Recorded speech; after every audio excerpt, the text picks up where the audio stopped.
Maybe I still look young. I don't know. I've been having this age anxiety lately. Hi, my name is Evelyn. I'm turning 27 in 2 days by the time you see this video. Have to turn off the camera. I live alone in a smelly apartment in Beijing. Well, I live with my cat, Dudu, his pet mouse, and his pet bird. We live right next to a construction site.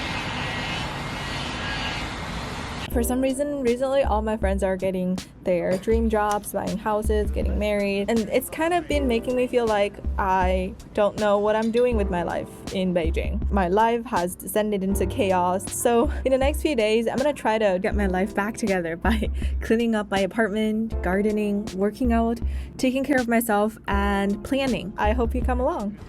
Well, the first thing I'm gonna do is clean up the apartment because it is a simple enough task that feels like a very obvious achievement, and it also gives me some time to think about why I feel stuck and kind of calm my thoughts a little bit. I promise most of this video is gonna be positive and gonna be about how I get myself back together, but I also don't want to set up an expectation that you have to be bubbly all the time. So here is very briefly why I feel stuck. I moved to Beijing with a serious effort to hype myself up for it, to romanticize my adventure and to convince myself that I didn't fuck up my life. I think that was pretty obvious from my Beijing vlogs. I started this year feeling like an exchange student, convinced that I'd go back to North America soon.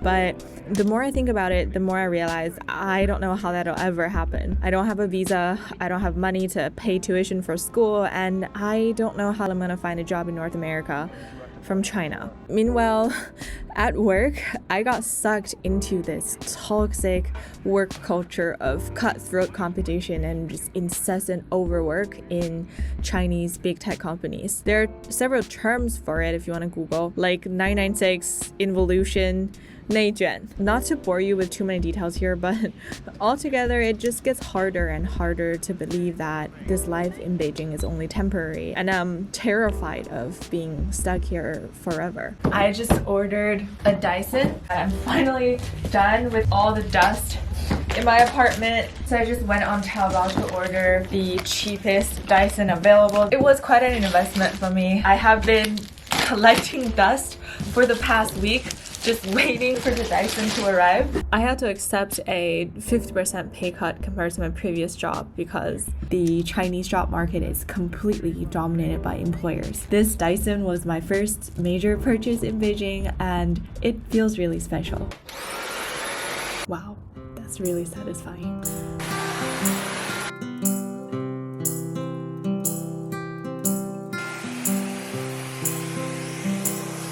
Alright, next step, we're going to take care of the garden. Frankly, since the pandemic started, there has just been way too much content of YouTubers taking care of plants on the internet. But today we're actually growing vegetables, or so I'm trying to. I have been growing this vegetable garden since about March to cover up the construction site outside of my balcony. This is how it started. It was initially just an herb garden, but gradually I've added baby pumpkins, zucchini, an assortment of peppers, of Brussels sprouts, frankly, just way too many agricultural products for the amount of space available. As a very apt metaphor for life, if you try to grow too much at the same time, you're gonna end up with underwhelming yield, especially when you're not smart enough to figure out that there's this thing called fertilizer. So now, although my zucchini plants had promising fruit babies, it has become apparent that they're going to be stillborn and are never going to bear fruit. Also, these Brussels sprouts have been infested with plenty of cabbage moth long before any sign of actual Brussels sprouts sprouting. So today I'm going to pluck out the zucchini and spread out the Brussels sprouts so they have room to sprout, fertilize the garden, and apply BT solution to kill the cabbage moth.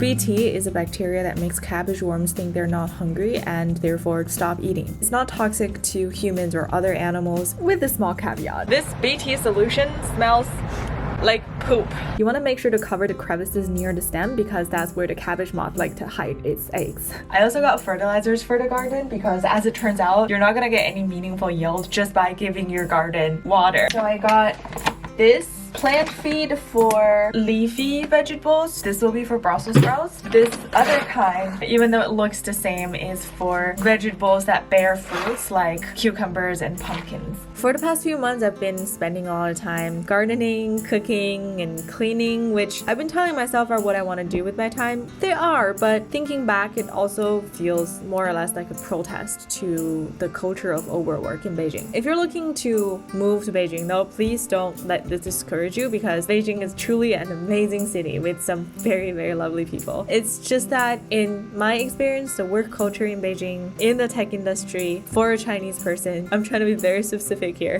can be very intense. By all means, it could be completely different if you're a foreigner or if you work in a different industry or if you're a student. I can't say much beyond my own experience, so if you have lived in Beijing and want to share yours, please do leave a comment. I think it'll really help whoever's here who are considering moving to Beijing. Anyways, here are some fruits of my labor and flowers.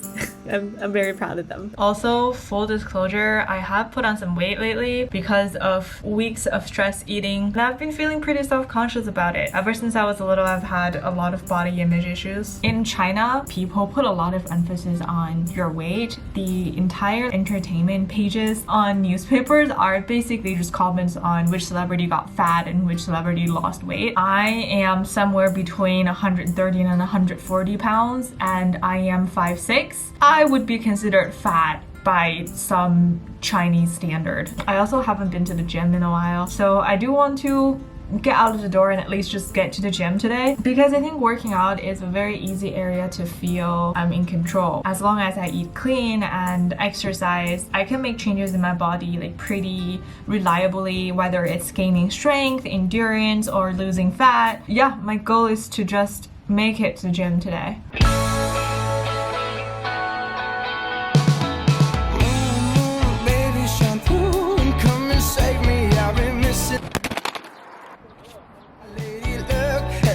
She started hating, I've been waking up too early. I miss our crazy hazes in the middle of the night. Watch the stars from different places, and the phases we call love won't ever start to change. Gosh, that was not a great workout at all. I think that's all I'm gonna film today. I feel like I didn't really do anything productive today. I literally just cleaned and did half of a workout, but I do feel very accomplished because I've kind of been feeling stuck for a few weeks now, and today I finally thought through what I was stuck on. We will come back and work on that tomorrow.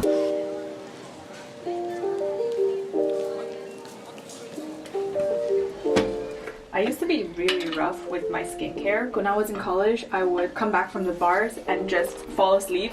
But now I make sure to do my skincare routine every morning and every night, because otherwise my skin would get very dry and I would start to see wrinkles under my eyes. Skincare can get pretty expensive in China, so I have been buying a lot of ordinary products and Korean and Japanese skincare. I didn't used to think about my age nearly as much until I came back to China, but ever since I did, I've been bombarded by my parents saying, oh, you can't be too independent because that way you will never find a man. And even my landlord is like, oh, you were born in 94, like how are you still living alone? I felt this like shame almost for just my own self oxidizing. It just seems like my age will forever be held against me until I find a husband or have kids. And the worst part is, I know it is stupid to take any of this to heart, but the truth is,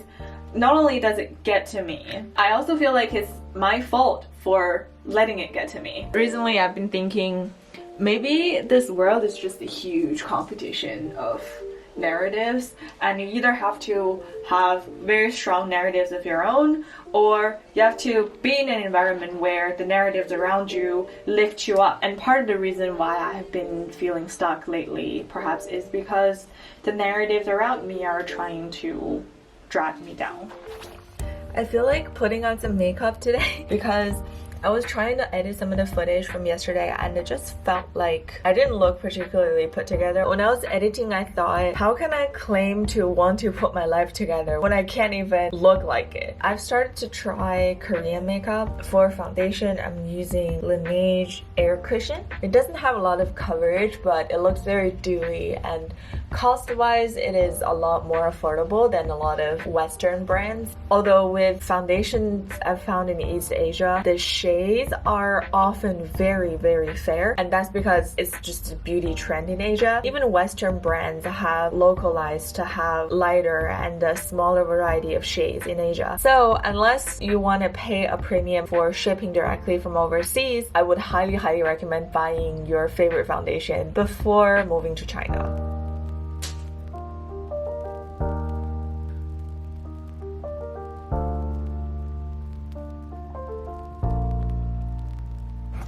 All done. Makeup does feel empowering, even though you probably couldn't see a difference. I haven't planned for more than a day of my life for quite a long time.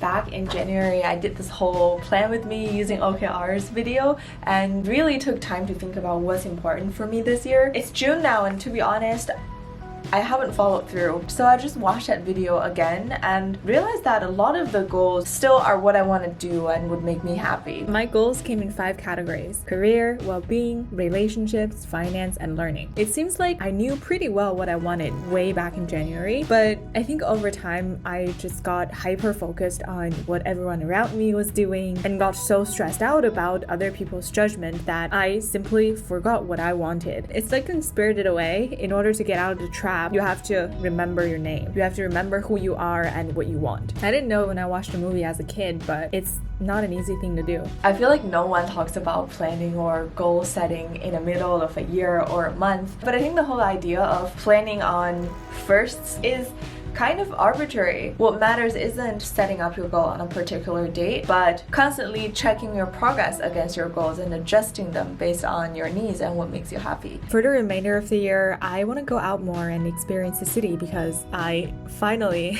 want to make memories, meet friends, and find communities to make Beijing truly feel like home. Also, tomorrow is Dragon Boat Festival and I'm going home to see my family in Shenyang because now they're 5 hours of train ride away instead of 6,000 miles, and I want to cherish that. I think I'm gonna end this vlog here today because my train leaves in an hour and I don't want to miss it. I would really, really like to keep up making YouTube videos, and a like on this video or telling your friends about this channel would be a huge amount of support. I know a lot of you have been with me for a long time, and you know I do read all the comments. So thank you. I'll see you next time. Bye.